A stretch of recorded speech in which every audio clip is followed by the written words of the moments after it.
Hi friends, welcome to Pendems kitchen. Pendems కిచెన్లో ఈరోజు వీడియోలో చాలా టేస్టీగా అండ్ సూపర్ జ్యూసీగా ఉండే చికెన్ లెగ్ ఫ్రై రెసిపీని చూపించబోతున్నాను. ఇలా కనుక లెగ్ ఫ్రైని ప్రిపేర్ చేశారంటే మీ పిల్లలు చాలా ఇష్టంగా తింటారు. చాలా టేస్టీగా ఉంటుంది. ఒక్కసారి ఈ విధంగా ట్రై చేసి చూడండి. ఇక ఎప్పుడు కూడా ఇలానే చేసుకోవాలనిపిస్తుంది, అంత టేస్టీగా ఉంటుంది.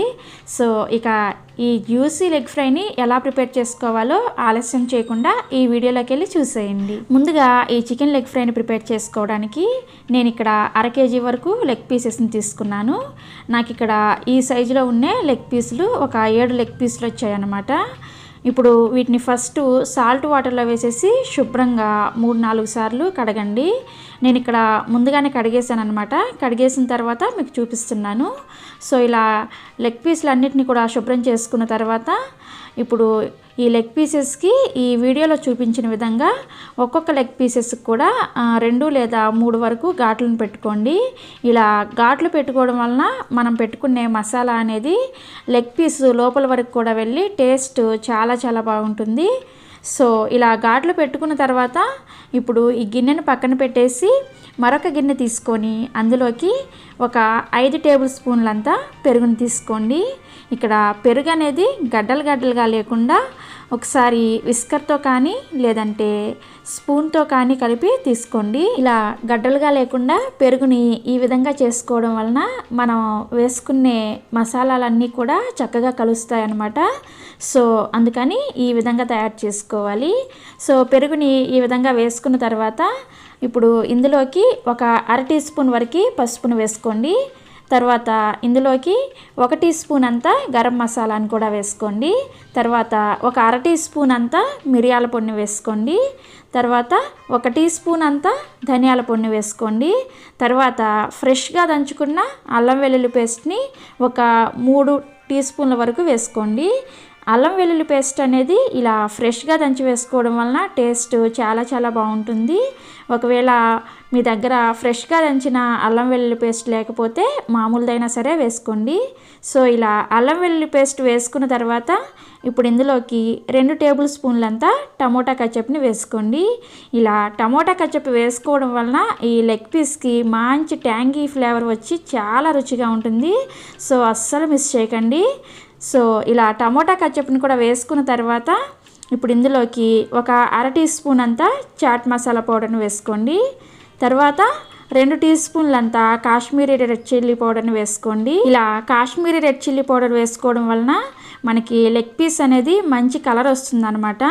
ఒకవేళ మీ దగ్గర కాశ్మీరీ రెడ్ చిల్లీ పౌడర్ లేకపోతే మీరు మామూలు కారాన్ని కూడా వేసుకోవచ్చు. ఒకవేళ మీరు మామూలు కారం వేసుకునేటట్లయితే 1 టీ స్పూన్ లేదంటే 2 టీ స్పూన్లంత కారాన్ని వేసుకోండి. తర్వాత ఇందులోకి 2 టీ స్పూన్లంతా నూనెను కూడా వేసుకోండి.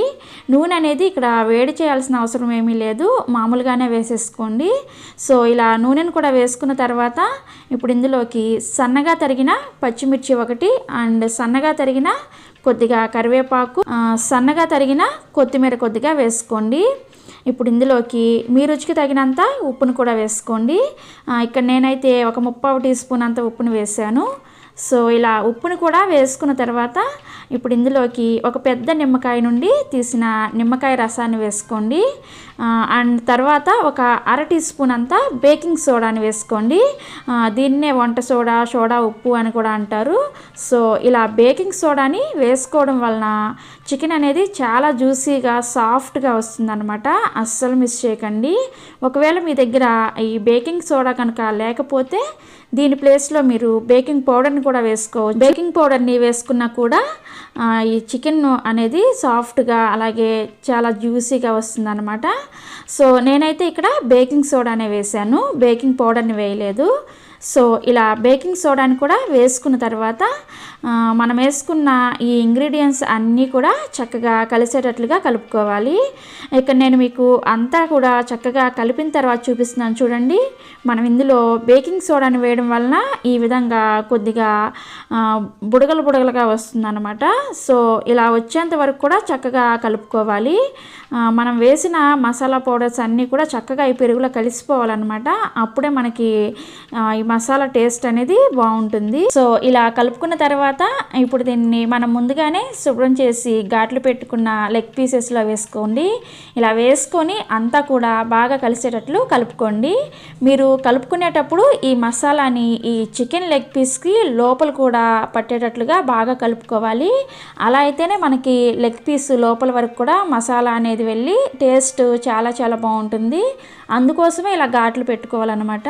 అండ్ మీరు ఇక్కడ లెగ్ పీసులనే తీసుకోవాలని ఏం లేదు, మీరు నార్మల్ చికెన్ పీసెస్తో కూడా ఇలానే చేసుకోవచ్చు, చాలా టేస్టీగా ఉంటుంది. సో ఇక్కడ నేను మీకు మసాలా అంతా కూడా చక్కగా కలిపేసిన తర్వాత చూపిస్తున్నాను చూడండి. ఇలా కలుపుకున్న తర్వాత ఇప్పుడు దీని మీద ఒక మూతను పెట్టేసి దీనిని ఒక అరగంట నుండి గంట సేపు పక్కన పెట్టేసేయండి. అప్పుడు చికెన్ అనేది చక్కగా మ్యారినేషన్ అయ్యి టేస్ట్ చాలా చాలా బాగా వస్తుంది.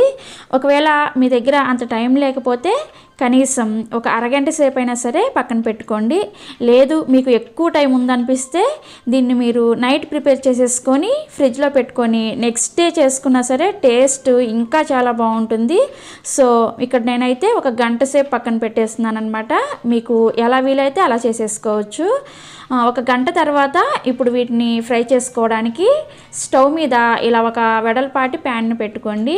ప్యాన్ను పెట్టుకొని ఇందులోకి 4 నుంచి 5 టేబుల్ స్పూన్లంతా నూనెను వేసుకోవాలి. ఇక్కడ నూనె కూడా మనకి ఎక్కువ పట్టదు అనమాట. ఒక 4 నుంచి 5 టేబుల్ స్పూన్లు వేసుకుంటే సరిపోతుంది. సో నూనె అనేది కొద్దిగా వేడైన తర్వాత ఇప్పుడు మనం ముందుగా మసాలా కలిపి పెట్టుకున్న లెగ్ పీసెస్ని ఒకదాని తర్వాత ఒకటి ఈ నూనెలో వేసేసుకోవాలి. ఇలా ఒకదాని తర్వాత ఒకటి లెగ్ పీసెస్ అన్నిటిని కూడా నూనెలోకి వేసుకున్న తర్వాత మంటని మీడియం ఫ్లేమ్లో పెట్టుకొని ఒక 2 నిమిషాల పాటు వీటిని ఫ్రై చేసుకోవాలి. 2 నిమిషాల పాటు ఫ్రై చేసిన తర్వాత ఇప్పుడు మనం కలిపిన మసాలా అనేది కొద్దిగా మిగిలి ఉంటుంది. ఆ మసాలాని కూడా ఈ లెగ్ పీసెస్ మీద ఇలా వేసేసుకోండి. ఇలా వేసుకున్న తర్వాత మరొక 2 నిమిషాల పాటు వీటిని ఫ్రై చేసుకోండి. ఇప్పుడు ఇలా 2 నిమిషాల పాటు ఫ్రై చేసిన తర్వాత వీటిని రెండో వైపుకి కూడా తిప్పుకొని లో ఫ్లేమ్లో మరొక 2 నుంచి 3 నిమిషాల పాటు ఇంకొక వైపు కూడా ఫ్రై చేసుకోండి. ఇలా అటు ఇటు తిప్పుకుంటూ అంతా కూడా ఈవెన్గా ఫ్రై అయ్యేటట్లు మంటని లో టు మీడియం ఫ్లేమ్లో పెట్టుకుంటూ ఒక 5 నుంచి 7 నిమిషాల పాటు ఫ్రై చేసుకోవాలి. అప్పుడే మనకి చికెన్ అనేది లోపల వరకు కూడా ఉడికి చాలా జ్యూసీగా ఉంటుంది. ఒకవేళ మీరు మంటని ఎక్కువగా పెట్టేశారంటే చికెన్ అనేది లోపల వరకు ఉడకకుండా పైన మాత్రమే వేగి లోపల పచ్చిగా ఉండిపోతుంది అన్నమాట. సో వీలైనంత వరకు నిదానంగా లో ఫ్లేమ్లోనే వేయించుకోండి. ప్రతి వైపు కూడా ఒక 5 నుంచి 7 నిమిషాల పాటు వేయించుకున్నారంటే మనకి ఇది చక్కగా వేగిపోతుంది అనమాట. అండ్ అలాగే ఈ ప్యాన్ని అటు ఇటు కదుపుతూ ఈ వీడియోలో చూపిస్తున్న విధంగా చేశారంటే మసాలా అంతా కూడా చికెన్ పీసెస్కి బాగా పడుతుంది. అండ్ అన్నీ కూడా ఈవెన్గా ఫ్రై అవుతాయి అన్నమాట. మనం మంటని లో టు మీడియం ఫ్లేమ్లో పెట్టుకోవడం వలన మనకి మధ్యలో పీస్ మాత్రం చక్కగా ఫ్రై అవుతుంది అండ్ సైడ్స్ ఉన్నాయి చక్కగా ఫ్రై అవ్వవు కదా, అందుకోసం ఈ విధంగా చేసుకోవాలన్నమాట. సో ఇక్కడ నేను మీకు అంతా కూడా చక్కగా ఫ్రై చేసిన తర్వాత చూపిస్తున్నాను చూడండి. ఇలా ఫ్రై చేసుకుంటే సరిపోతుంది. సో ఇప్పుడు స్టవ్ ఆఫ్ చేసేసి వేడివేడిగా ఈ జ్యూసీ చికెన్ని ఎంజాయ్ చేసేయడమే. చాలా చాలా టేస్టీగా ఉంటుంది. ఒక్కసారి ఈ విధంగా ట్రై చేసి చూడండి. ట్రై చేసిన తర్వాత మీకు ఎలా వచ్చిందో కూడా కింద కామెంట్ సెక్షన్లో కామెంట్ చేసి చెప్పండి. అండ్ ఈ వీడియో కనుక మీకు నచ్చినట్లయితే ఈ వీడియోని లైక్ చేసి ఈ వీడియోని మీ ఫ్రెండ్స్కి అండ్ రిలేటివ్స్కి కూడా షేర్ చేయండి. అలాగే మరిన్ని యమ్మీ అండ్ టేస్టీ రెసిపీస్ కోసం పెండెమ్స్ కిచెన్ని సబ్స్క్రైబ్ చేసుకోండి. అండ్ పక్కనే వచ్చిన గంట సింబల్ని కూడా నొక్కండి. Thanks for watching.